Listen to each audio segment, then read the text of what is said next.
So welcome back to the channel, and today I'm working on a PC that I need for the garage. So in the garage, I like to have a computer. And the reason why is that not only do I do tech stuff, but I do like automotive stuff, small engine stuff, and I just need a PC just to get on the web, you know, look up torque specs, diagrams, parts, you know, get a quick idea, you know, if you're stuck working on something and you need to figure out, you know, how to take something apart, stuff like that. That's where a garage PC comes in handy. But you don't need the latest and the greatest, the Windows 11 support. You don't need all that type of stuff. And a simple old PC is perfect for it. Now, with the whole Windows 10 end of life and, you know, Windows 11 and that native support thing and all that type of stuff, a lot of computers have been rendered e-waste by that definition. But folks, I'm here to tell you that is not true. Number one, there is a way with Windows 10 with the LTSC that you can actually get support for several more years. So that is one option. Windows 11, there is some backdoor stuff with Rufus and all that type of stuff. That's another option. And then of course, the best option is Linux. And with Linux, you can take older PCs that are like, you know, 3rd, 4th gens, even Core 2 Duos, and still run the computer perfectly fine and not get bogged down with all the bloatware of Windows. And because of Linux, these old PCs still have a lot of value. Now in the garage, I don't need a high-end PC with the graphics card or anything like that. I don't need to get something modern just so I can have Windows 11 support. I could just throw Linux in there and it works great. But unfortunately, a lot of people don't know about that type of stuff. And I've seen this a lot. I go out, use parts hustles, and I've been getting whole computers, mostly 6th and 7th gens for like $100 with memory, sometimes storage, most times storage, and been able to give them more life just doing different options just to flip them or cannibalizing the PC. Well, today's case, I'm cheap. I'm not gonna go out and piecemeal a computer together, and plus I need something small and portable, so I have my trusty old HP Pro Desk. I think this is the 600G3. Yes, 600G3. And I've had this thing for maybe 5 years, maybe a little bit more on that. And this is one PC that's, you know, it's been around the block. I've sold this thing 3 times. I've gotten it back in trade, mostly because not that the customers didn't want it, but they wanted a computer that was better. They got into PC gaming. They wanted a full-size desktop, RGB, you name it. And then they said, hey, I have this old one you sold me. Will you take credit? And I do that. For their old PCs, I give them credit and it lowers the cost of them getting a newer PC. And then I'm back with it. And the first time, the second time, each time I got a credit and I just kept reflipping it. Put a fresh copy of Windows on it, clean it up pretty good, and it's been good to go. Well, after getting this back 3 times, the last time I actually gave it to my mom because she wanted a small computer just for the work that she does, and she loved it, and it's been great. And recently, I upgraded her to something a lot better for her for what she needed it for, and well, it's back in the garage.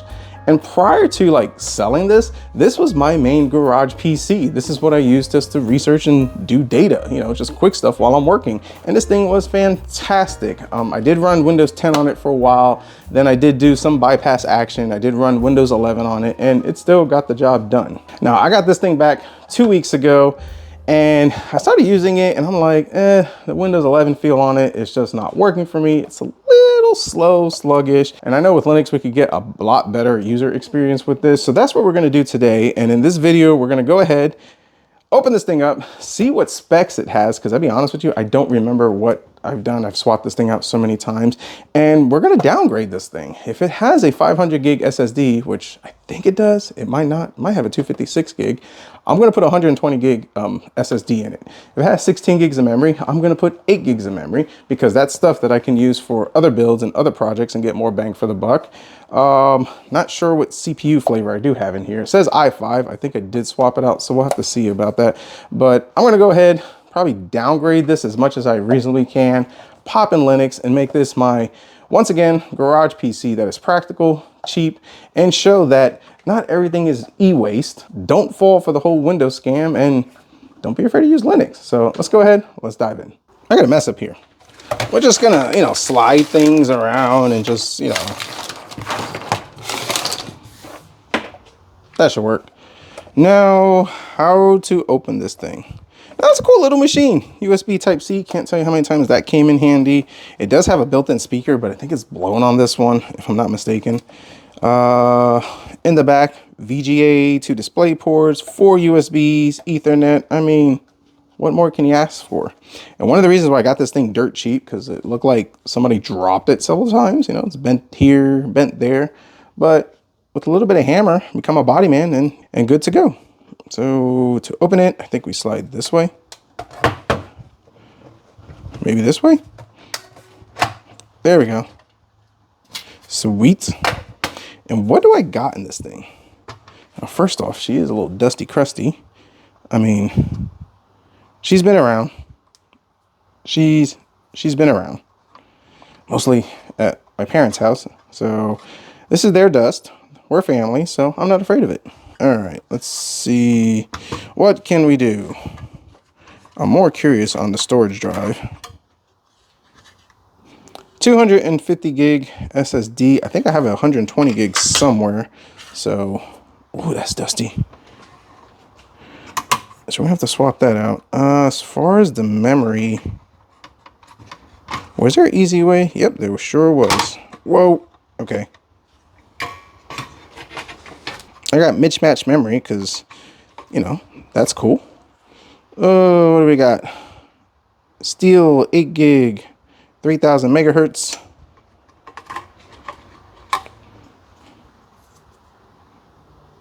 Four gig, 3200. Yeah, I definitely Frankenstein this one way or the other. This was actually pretty good memory. I think this was on a gaming laptop that I bought, and then I upgraded to this. I don't remember the story how I got this memory, but we have that. But I think what I need to go ahead and do is just kind of dust this out. If I could find my duster, where'd I put it?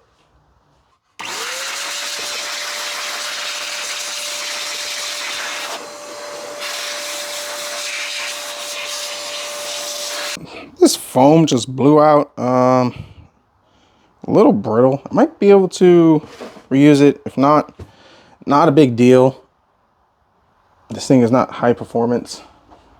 Now I could turn this thing on and figure out what CPU I have, but at this point, let's change the thermal paste. I'm sure it hasn't been done in like a very long time.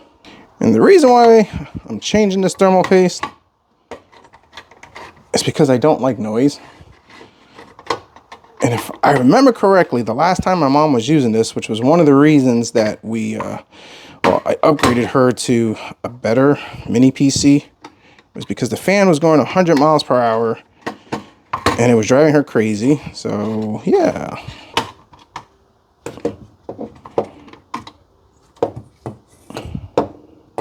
Thermal paste. I mean, not the best, not the worst. Just gonna take a brush and dust everything out.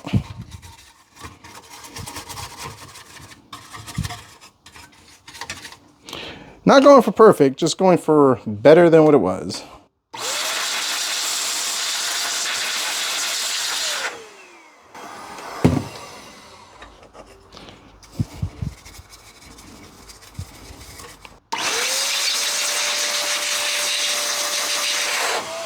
Wipe it with some alcohol. Good. So these pads are not the best. It's broken. Probably not making the best contact, but it's good enough.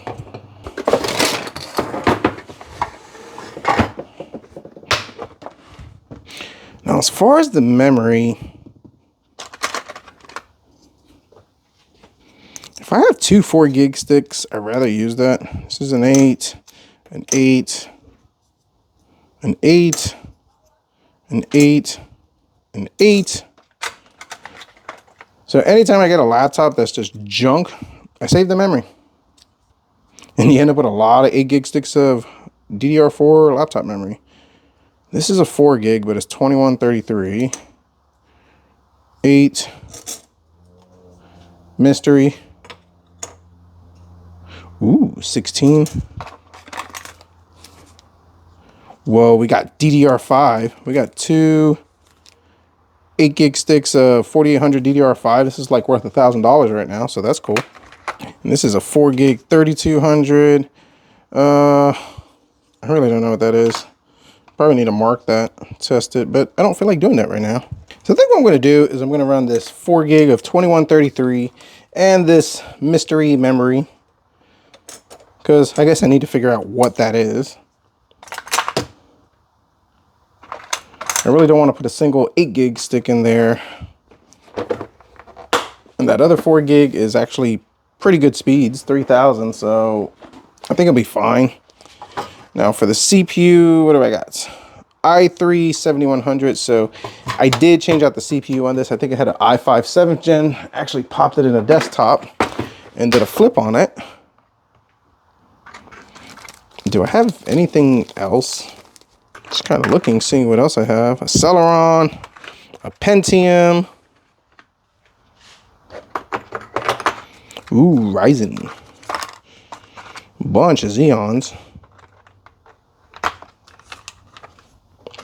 But nothing that would fit there. More Xeons. So yeah, mystery memory, 2133. This one will run the i3 7100, and I think that should be good. Now for storage, that 256 gig drive will actually work good for something else. I think I have 120 gig. We're gonna find out.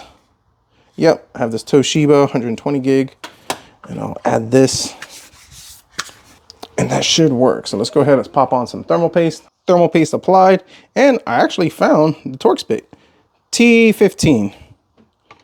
It was actually hanging on the wall behind me. So something cool to have. And you probably don't see this a lot in the garage unless you see the intros of the videos. But these magnet things, I got them at Harbor Freight. I think they're like $5, maybe a little bit cheaper. I mount them to a stud. And you know, the more common tools that I use on cars, you know, like this, these wrenches are more common for my oil changes, spare keys to the vehicles, all that type of stuff comes in handy. And I forgot I had this one over here. This is mostly for the duplicate, triplicate, common tools, but I mean, this magnet things, they work great. You could pop your computer tools on there. Why not? Put a couple of mechanical hard drives on there, right? Maybe. Let's get this thing nice and snug.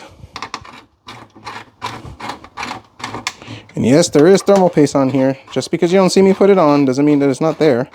Let's pop in this memory, because it's easily accessible, and I know this memory is good. Mystery memory. It might be a 4 gig stick. I don't know. But I mean, did I pop that in? Yeah, I did. We're going to find out. Make sure the pins are clean.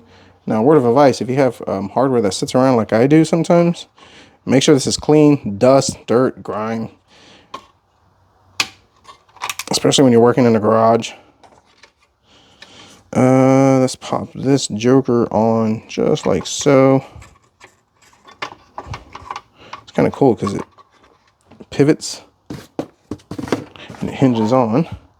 And I think what we'll be able to get away with doing is just, it's not brittle, it's just the adhesive came off. I think we should be able to just pop it just like so. Hinge this on like that. And I think we can make this work. Because I really don't have a glue that I would like to use for this. And I don't want to be here all day waiting for it to dry or all that type of stuff. Yes, I'm being lazy, but I think this should be fine. We're not overclocking. We're just, you know. Oh yeah. Good as new. Now for our OCZ drive. There we go. Forgot the cable routing. Whoops. It's good enough cable management. But like I was saying, our OCZ drive, we should be able to slide it like this. There you go. Simple. Now I'm not going to worry about this cover just yet because I don't know if the mystery memory works. Don't want to work twice. All right, let's pop you in. There we go. Now keyboard, power. Where are you at? There you is. You go in here. All right. Now the power light's kind of on, I think. How do I turn this thing on? I mean, can you turn this thing on without... Okay, it did something. What do we got? Memory size error. So we got a post. So it recognizes the mystery memory. Enter, continue. Boot device not found, which is fine. I think what we're gonna do is do the Control Alt Del button. Get into the BIOS, mostly because I'm curious on that memory. Oh, HP, what are you? F2, F10, F12? We're just gonna keep pressing everything until something works. Nope, not you. Okay. Exit, yes. Oh, there we go. All right, system information. Oh, okay, cool. Memory size, 8 gigs. So a 4 gig stick. What the speed is, don't know. Honestly, don't care too much. But from going from 12 gigs to 8 gigs, we did downgrade. And we put the better speed memory away for another project.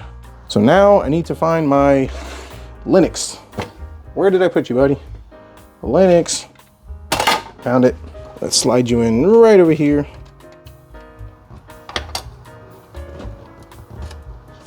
Sweet. So, of course, if you haven't figured it out by now by watching my other videos, we're installing Linux Mint, the cinnamon flavor. And installation is real simple with this. First things first, Balena Etcher, so you can actually rip the USB drive, download Linux Cinnamon Mint from their website. Once it boots, go over here, install. English, continue. English, yup. You could go ahead and connect to the network now, or don't connect to it. I'm just gonna go ahead and knock that out, connect to it now. This part, multimedia codecs, yep, let's go ahead and install that, continue. Now over here, you can install Linux Mint alongside the Windows Boot Manager, kind of do a dual boot thing. I've never done it that way. I need to try it to see how easy it is or it works. I'm sure it is, but this one, we don't care about Windows. So we're just gonna erase the disk and install. Yes, get rid of everything. Where am I? New York. Sure. Username, DLM. Now over here, you can either choose to log in automatically, require a password to log in. I'm just gonna log in automatically. Just put a quick password over there. This computer stays in the garage. It does not hold sensitive data, anything like that. I don't even log into any of my Google accounts or anything like that. It just turns on and looks up what I need to do. And once it's installed, we can restart now. And I think it's cool that it tells you, remove the installation media, then press enter. Take out the USB, press enter. And we're about ready to rock with some Linux. And that's it, we're done. Have the welcome, can tell you what you need, but pretty much in a nutshell, we'll just click Firefox, go to YouTube, which is mostly what I do with this garage PC. Type in something that I would look for, just go to my other channel, click a video, and just like that, I could watch a video. This is my video from my other channel, DLM Garage, but pretty much, I mean, look up a how-to on a vehicle I'm working on, or just information on a computer, and yeah, it's pretty much all I need this computer for. 120 gig storage drive, 8 gigs of mismatch, 1 mystery RAM stick, and that's it. I mean, this thing does have Wi-Fi, Bluetooth, which I do like the Bluetooth feature because, you know, I'll hook up my Bluetooth speaker and listen to some tunes on days that I'm wrenching or doing stuff without recording. So that's kind of nice. E-waste, definitely not. Still some good life and perfect for my needs and the needs of people who just need computers like this. So let's go ahead, let's wrap this up. Was this e-waste? Absolutely not. And honestly, if this was an i7, i5 4th gen, you could put Linux in there and still do the same thing with something that somebody probably would have thrown out. Now this is Linux Cinnamon Mint. There is a lighter version of it you can get on the website, which uses even less resources, and it's just perfect for browsing, which I probably should have just downloaded that version. And that would have been more ideal, but I mean, this is perfect and it gets the job done. And instead of going out and spending ridiculous money on a PC I don't need, or you know, a couple $100 just to get something to do this, I mean, this is just something I had lying around. Now you're probably saying, well, I don't have one. I got on eBay, these things are like 50 bucks and they actually come with a mechanical drive. I think I saw one with an i5 6th, 7th gen 500 gig mechanical drive, which still works perfectly fine with Linux. I actually use Linux with some mechanical drives. It's fine. And it has 4 gigs of DDR4 memory, which is perfect. So for 50 bucks, maybe the ones I saw had free shipping, $6, $7 with tax, $56. You got a perfectly good machine for checking your email, browsing the web, looking up information, and you don't have to break the bank. And instead of this thing getting thrown out in trash, it still has some good life on it. Now, this is by no means a video to push or sell Linux by any means like that. I'm not a pro in it, but I like the fact that I have an option to save money and still keep perfectly good hardware alive. Now, unfortunately, it's harder to sell machines with Linux because not everybody wants to get comfortable or savvy. Most people are just creatures of habit. Sometimes you can't teach an old dog new tricks. So Linux is not for everybody. But what I do recommend, and I've actually suggested this to people and I've had actually a lot of good input on it, go ahead, find a machine like this for cheap, pop in Linux, learn it. You'd be surprised how easy it is and you actually might enjoy it. And that's the cool thing about it. So I saved money. I keep something out the landfill. Perfectly good machine for what I use it for, so that's a win. And as you can see, this HP Pro Desk, really easy to work on. Change the thermal paste, memory, storage, all that type of stuff. Works out really good. So with all that being said, comment down below, let me know your thoughts, concerns, criticisms. What are you doing when you run into older hardware like this? Sometimes I do cannibalize them. I will put that out there, but other times you can do this. What is your preferred version of Linux? And do you think these old PCs are still worth keeping around for people who just need a basic computer? If you like this video, definitely hit the like button, subscribe if you're not, and as always, we'll see what we come up with next.